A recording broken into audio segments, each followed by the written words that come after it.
It's time to wrap up the Rainbow Scrap Challenge. This has been a fun year of exploring a bunch of different traditional quilt blocks.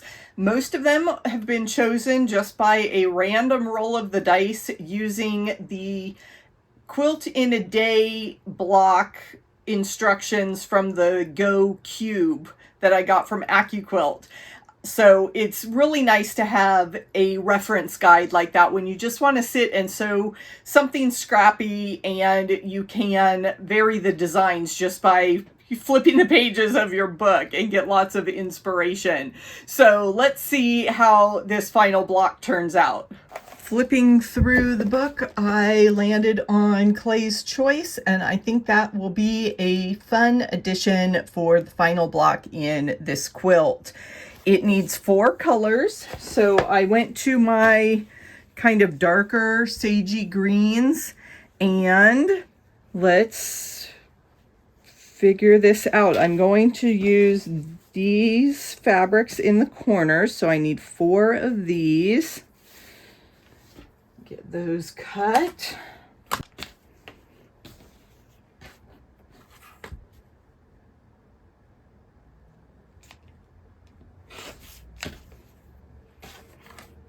And then I also need 4 of my other light before I make half square triangles with this. So I've got a selvage on here that I need to cut off. So I'll do that first.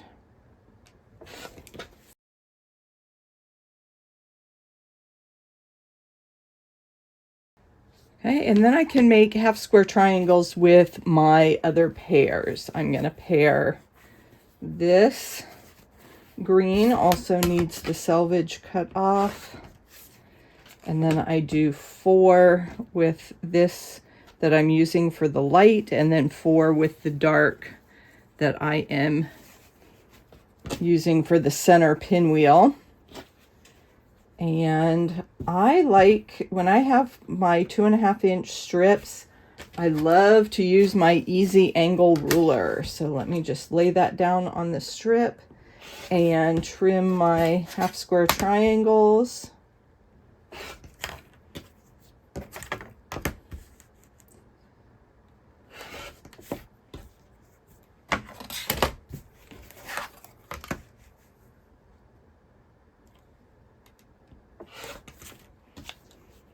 Okay, there's one set, and then I use my 2 greens together.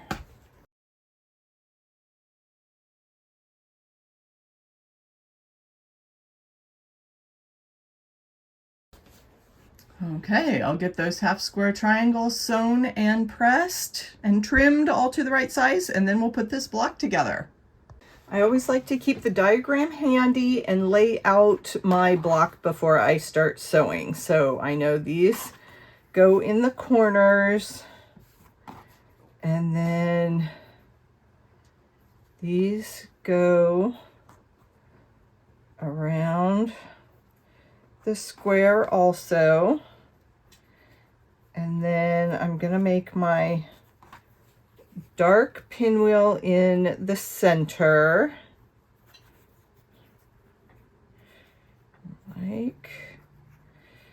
Always takes me a few twists and turns to get that going.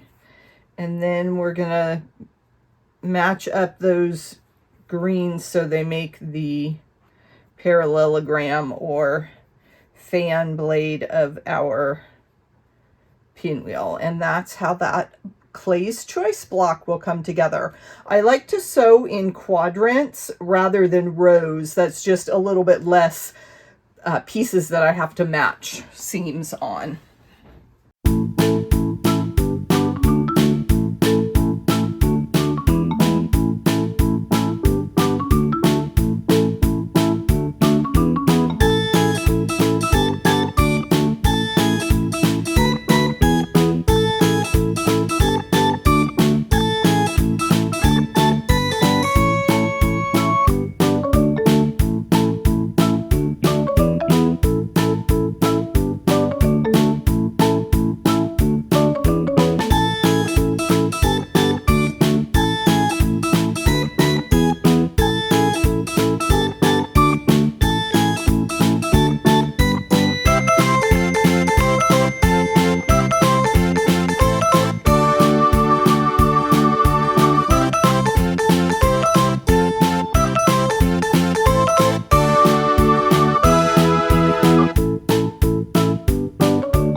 Okay, after a little bit of unsewing, we have a beautiful Clay's Choice block. Thanks for coming along on my journey for the Rainbow Scrap Challenge in 2025. I will get all of those blocks put together and you'll be able to see the finished quilt very soon. Keep an eye on the community page. That's where I share a lot of my finished quilt tops, and definitely sign up for my newsletter to find out what fun things are coming in the new year.